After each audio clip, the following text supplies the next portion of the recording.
Hi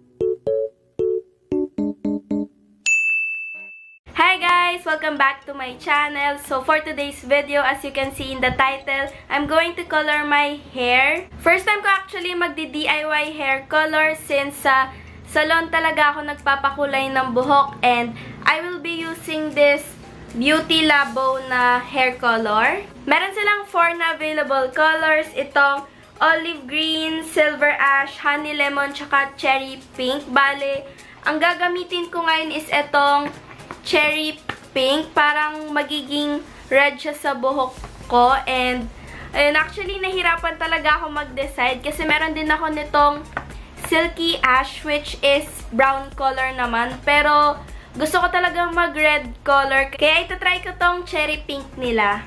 This is actually available in Watsons and 399 pesos siya, which is sobrang affordable compared sa pag magsasalon ka pa and syempre lalabas ka pa ng bahay. Dito hindi ka na mahihirapan kasi mag-DIY hair color ka lang and syempre hindi na siya hassle. This is what the packaging looks like. Ayan, yan yung magiging outcome ng hair color na to, and cherry pink nga yung color na ilalagay ko sa hair ko ngayon. Sa likod naman ng box, ito yung mga possible na outcome if ganito yung hair color mo.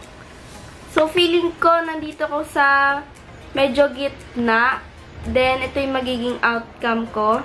Ganda din pala dito, based sa kanilang claims and reviews, is hindi siya yung iisa-isahin mo pa yung buhok mo, pero para siyang shampoo kasi may bula siya din. Ilalagay mo lang siya, ganon. Ang instructions dito is, mix the colorant and the developer, apply by hands, and gently work into hair. Then, ayan, isi-shake mo pala yung cup ng 30 times bago mo siya ilalagay para bumula nga siya. Then, yun.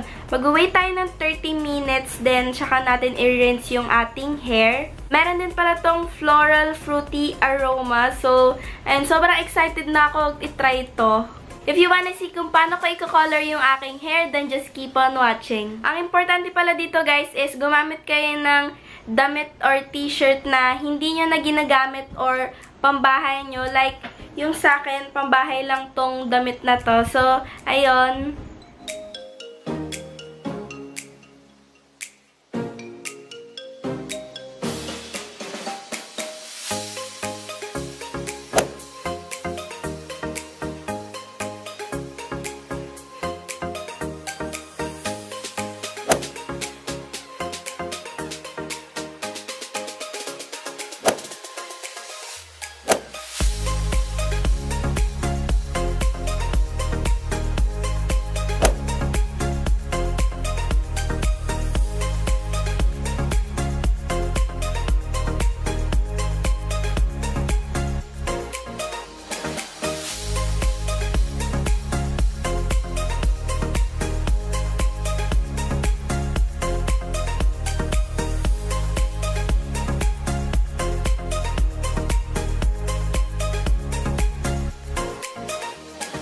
Ayan guys, ready na yung ating pangkulay, and bago pala tayong mag-start, ipapakita ko yung current condition ng aking hair. So, ganyan siya guys, rebonded yung aking hair, and meron din siyang konting color. Andito na siya kasi matagal na akong nagpakulay, and yan no, may pagka-brown siya. So, medyo kumukulot na din pala yung strands ng hair ko dito sa may part na to.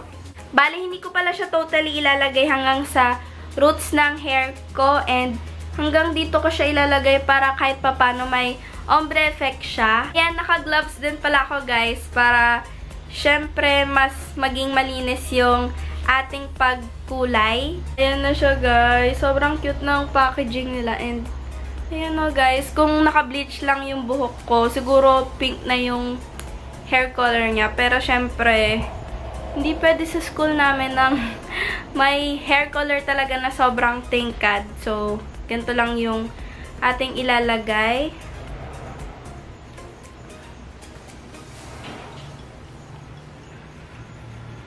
Di pa pala ako naliligo, guys. Kaya, ayun, ano na din ako ngayon ng hair color. Medyo matapang pala yung amoy niya. So, if hindi kayo sanay sa ganun, mag-mask kayo, guys. Kasi ako, kaya ko naman siya. Or if allergic kayo, i-test nyo muna. Baka kasi hindi suitable sa inyo yung gantong klaseng hair color. Ganong kulay niya. So weird. Ayan. Pinupuno ko lang yung buhok ko ngayon. If makapal pala yung buhok nyo, kailangan nyo ng dalawang ganito. Pero sa akin kasi, since rebonded yung buhok ko and hindi naman siya sobrang mahaba, kaya isa lang yung ginamit ko. And guys, natapos ko na siya and may natira pang onti dito sa container natin. Bali, itatas lang natin yung hair natin and magwe-wait tayo ng 30 minutes bago natin siya i-rinse. Nakalimutan ko pala sabihin guys na kailangan wala kayong treatment or conditioner sa buhok nyo bago nyo to gagawin para syempre dumikit yung hair color sa buhok nyo. Ayan, 10 minutes na and as you can see may parang hint na siya ng red sa ibang parts pero syempre kailangan 30 minutes para i-rinse natin siya. Kailangan nyo din pala tanggalin yung mga ibang parts na may red kayo kasi didikit siya and syempre mahirap na siyang tanggalin sa buhok natin. A few moments later. Ayan guys, medyo tuyo na yung ating hair and ito yung kinalabasan niya. Hindi ko alam if nakikita nyo pero ganyan siya oh. Considering na sobrang, hindi naman sobrang, pero like dark yung hair ko. Ayan siya, ang ganda. Gusto niyo talaga ng sobrang tingkad na hair color, syempre kailangan nyo mag-bleach. Pero yung sa akin, masaya na ako dito since hindi din pwede mag-hair color sa school namin. So, medyo light lang yung kinalabasan niya sa hair ko. Hindi talaga siya like yung parang kay Ariel na red. Pero, ayan siya. Pag tinutukan siya ng araw, makikita mo talaga yung color niya. Yun nga guys, as I've said, available to sa Watsons. 399 lang siya. Sobrang affordable niya and pwede nyo na siyang gawin at home. Ang napansin ko din pala dito is mas naging shiny and smooth yung buhok ko dahil dun sa treatment. Di tulad pag nagpasalon ka, syempre hindi mo guaranteed if yung treatment dun is magtatagal or like mag-effect talaga sa hair mo. Syempre sa akin nag-work siya, as you can see, yan. Compared dun sa buhok ko before, sobrang ganda niya talaga and sobrang nasihan talaga ako sa naging outcome nitong hair color na to. And ayun nga guys, thank you so much for watching. Sana nagustuhan niyo to and if you do, please give it a thumbs up and if you wanna see more videos like this, just click that subscribe button down below. Follow me on my social media accounts para maging updated kayo every time I post a new video. If may video suggestions kayo na gusto nyong gawin ko, comment nyo lang yon. Thank you again guys for watching and see you on my next one.